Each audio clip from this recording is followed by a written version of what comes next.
Information fueled. Opinion driven.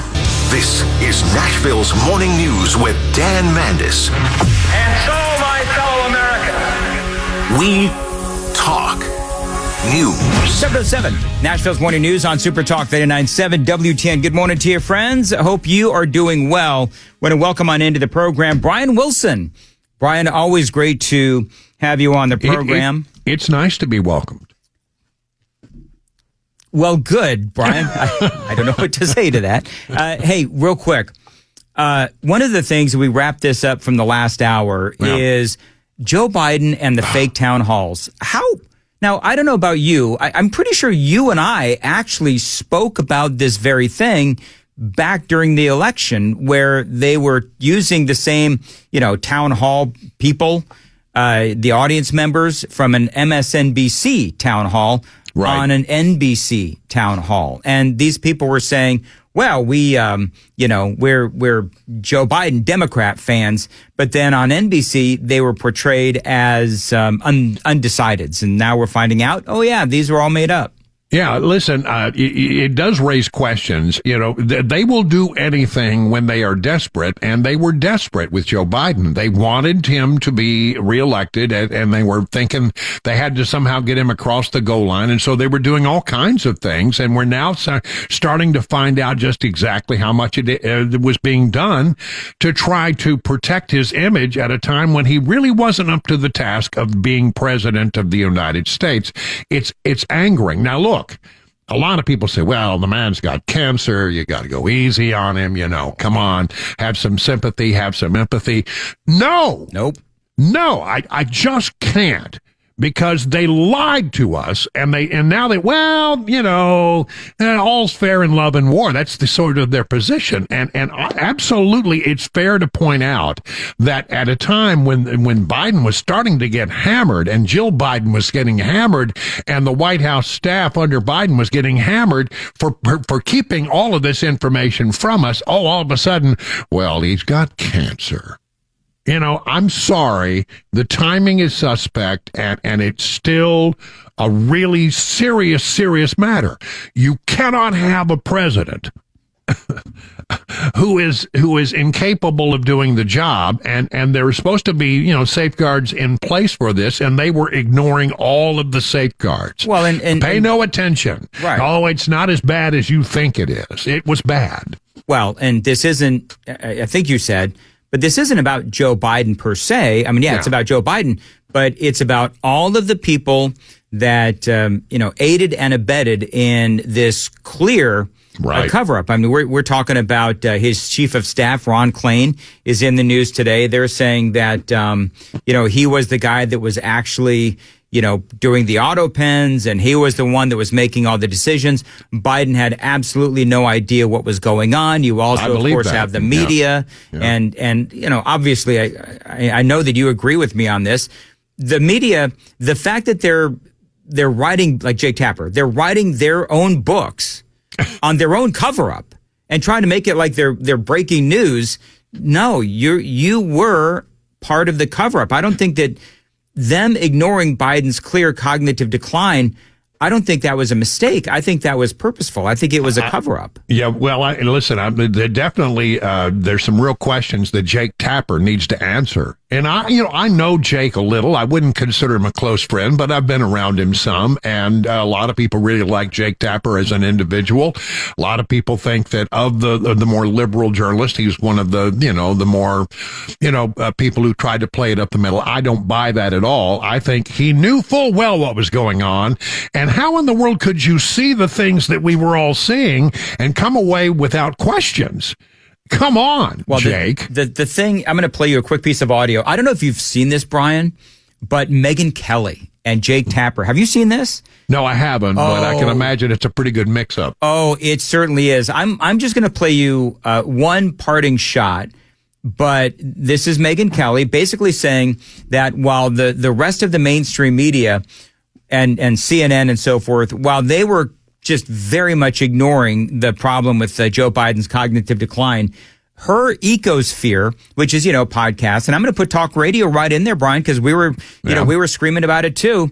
But this is what she said to Jake Tapper. Listen. Let's just stick to the facts here, okay? When there is a damaging report... That's what I've been doing all along. I'm talking about what you just said. Didn't miss the biggest story of the century when it comes to presidential politics, and one of us did. One of us didn't, and one of us did. Exactly right. Do you agree that this is the biggest political story that we've seen in this century? It destroys, first of all, Jake Tapper and CNN's credibility. To look at the things that we all saw. I mean, the evidence was there each and every day. And to willfully turn your head and say, that's no story, you don't know. Well, I think we all did know, and we were right. And Megan is correct to say that he missed the biggest presidential story in some time. A president who was not capable of doing the job. Look, when we need to stop and think about this post Biden. We need to stop and think about whether or not we have the safeguards in place, because, there are safeguards in place, but the cabinet has to be willing to take action. The vice president has to be willing to take action. And what we've just witnessed is they were not. No. So I think we need to revisit all of that and decide, what are the policies and what can we do to ensure that when we have elected somebody that they are capable of doing the job and somebody else isn't running the auto pen. All right, coming up, we're going to talk about the big, beautiful bill of Donald Trump's. So we're going to do that straight ahead. By the way, the super text line is open, 615-737-9986, 615-737-WWTN. Brian Wilson joining us here. Time to check the roads on WTN. Weather high today of 80, possible showers tonight. Appreciate you listening to Nashville's Morning News. So I am very conflicted, Brian. I'm just going to tell you. I'm very conflicted with Donald Trump's big, beautiful bill, because it looks like, one of the things they want to do is raise the debt ceiling. But I also understand that we're going to get some tax breaks in there, too. Obviously, that is incredibly important. I think there's going to be a lot of warts on this thing. What do you think? Well, it's never pretty. You got the Rules Committee having an overnight session so they can get this thing moving along. There's an old saying on Capitol Hill that, one person can write the rule and one person can write the law, and the person who writes the rule will win every time, because that's where the real power is, in the writing of the rules in the Rules Committee. So, they're in the process of doing that now. So that's a good sign. There's a caucus of people in the House who they call them the SALT caucus, and basically what they want to be able to do is they come from states where state income tax is very high, and they want to be able to deduct some of that from the federal income tax and set up policies with regard, and they're just saying, unless we get a favorable deal, we're not voting for the thing. We'll see whether or not that is. But the other side of it is, I see some good news as well. Sure, are there hangups in the House? Yeah. Is that always the way it is? Sure. Can they get through it? I believe they can. But I really liked what I saw happen in the Senate yesterday, where by a vote of 100-0, they voted in favor of no taxes on tips. Yes. So it is, as I like to say, some people would say it's winding its way through Capitol. I would say winding. I know. It is winding its way through Capitol Hill, because that's the correct word. But winding its way through Capitol Hill. And I think, look, at the end of the day, nobody wants to be the person who says, I kept that tax cut from you. So I think that ultimately these things will get resolved. The other thing is all this talk about Medicaid. The Democrats are trying to scare old people, saying, they're going to take away your Medicaid. They're going to take away your food stamps. Well, I don't know about you, but I still believe in America, where if you have the ability to work, you should be working. Yep. And that's all they're doing. They're putting a means test in there. They're saying, look, are you basically just ripping off the system, playing the system, or are you in real need of benefits? Now, I don't have any. I don't want anybody to go to bed hungry. I don't want anybody to say, I didn't have enough food to feed my family. But I also believe that it's incumbent upon you, if you are an able-bodied individual, to be out there and working to earn those benefits. And I don't have a problem with that. A lot of people are freaking out over that part of it. I I believe that that's the right thing. You know, if you really can't work, then we don't want you to starve. If you really have a problem or a serious disability, that's what the system is there for. That's what the safety net is there for. But we all know there's a lot of people scamming the system, and I'm done with that. I'm ready. Absolutely. Yeah. And part of what's going on is the left will say, oh, you're going to have, whatever it is, 5 million people lose their benefits, lose their Medicaid.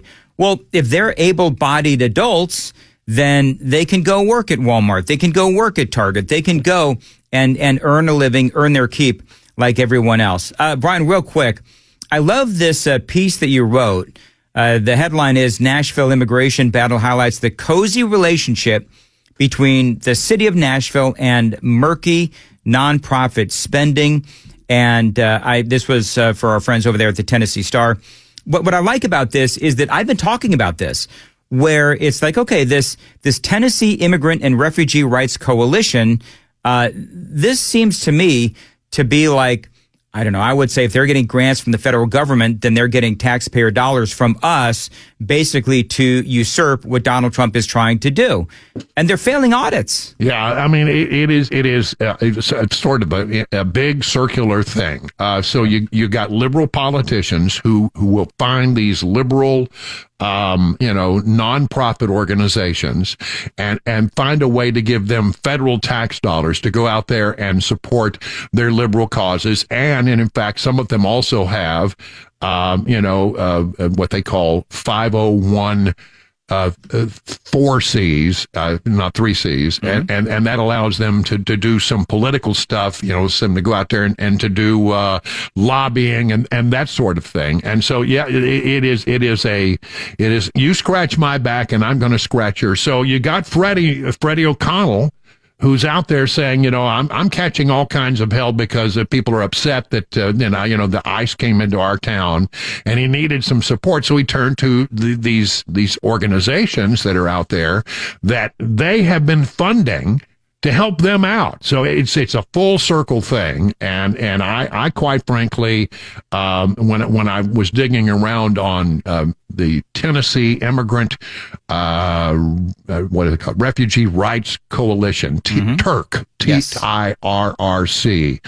When I looked at them, I found out they didn't even keep records that would allow them to explain how they were spending money. $383,000. They have no idea where that money went. Yeah, I mean, they know where some of it went. They just can't give you the receipts. And there were no accounting procedures in 2023, which is the most recent audit that I've been able to dig up. And the question is, why in the world, were you doing this? And why couldn't you just simply keep records of how your money was spent? Well, I think it may be that they don't want you to know exactly how that money is spent, but that's just an opinion of mine. Yep. A great piece, statenewsfoundation.org. You can also find a link over at the Tennessee Star.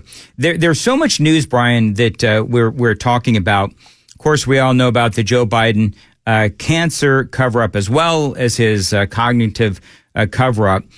And one of the things that I said earlier, and I'd be interested in your opinion on this last couple of days, is if you are a young Democrat like a Jasmine Crockett or an AOC, or if you're older like, of course, Chuck Schumer, I think that any Democrat right now has absolutely no credibility left because they have not been calling out Joe Biden and all of these cover-ups over the last 4 years. I think it hurts them. I read a story in thehill.com this morning, quoting, not by name, because nobody wants to attach their name to this kind of stuff, but it was quoting a Democrat strategist. And they said, how can you argue that Trump is wrong when he raises questions about what we have just learned about Joe Biden? How can you question him? You can't. He said, that's the problem. That's why we lost, and that's why we'll keep losing until we change. There are those within the Democrat Party who look at it and say, you've got to do something different. If they think that AOC or Jasmine Crockett is the answer, all I can say is bring me all of that you want for the next election cycle. I'll tell you, that doesn't bother me in the least. I mean, if you got candidates of the quality of on the other side of like J.D. Vance and Marco Rubio, I'm not worried about anything that AOC brings to the table. So, look, I don't know what Democrats are doing. They just can't help themselves. They react to anything that Trump does just because Trump did it. And it's rope-a-dope every single time because Trump's taken the 80% position, and the Democrats universally find themselves trying to defend the 20% position, and it's just killing them. And some realize it. Some of them can't get over Trump derangement syndrome. But if they think that Jasmine Crockett and AOC are the answer, well, I would say bring me all of that you got, because I don't think that's a problem. Absolutely. All right, Brian, as always, really appreciate you being here. Real quick, I've got 30 seconds. Next presidential election for the Republicans, Marco Rubio or J.D. Vance? I don't know. I mean, I think it's a little early to call that. I mean, Rubio is really, really sharp. I mean, he's about one of the smartest people in Washington, and the intellect just oozes out of that guy. He's smart, and I've always liked Marco Rubio. I have found that I have really have come to really appreciate J.D. Vance. So I don't know. It's a tough call, but I don't think we've got enough under our belts to know that. And it may actually have to go down to, and they have to fight it out in the primaries and see who survives. But a primary debate with those two guys is going to be a pretty good debate. Can you imagine? I'm just not worried about it at all. I think we're going to have plenty, whoever it turns out to be, there's a lot of talent on the Republican bench, and not that much on the other side, as far as I can tell. All right, Brian, Wellness Institute of Nashville brought us this segment. Brian, as Absolutely, always. Thank you. And by the way, Brian, you're filling in for me next week when I'm going on my Not a Disney cruise. Yeah. I'll go easy on you. Don't worry. Okay, good. I'm looking forward to that. I'm looking forward to everything except the alarm clock. Brian, I do have to warn you, though, just make sure that you stay away from Philly Joan, because Philly Joan gets a little nasty. I slash tires. Yeah, I just don't want her going, well, Brian. Wow. I'm going to ready my Will Bryans. Yeah. Thank you, Brian. We'll talk to you soon. Bye-bye. All right. See ya. All right. Joan Jones, hello. What's coming up? So we have a storm damage cleanup that begins today, and we'll have some nice weather for doing it, too. And why a woman in Minnesota is suing her surgeon. Those stories and more coming up here at 7:30 on Super Talk 99.7 WTN.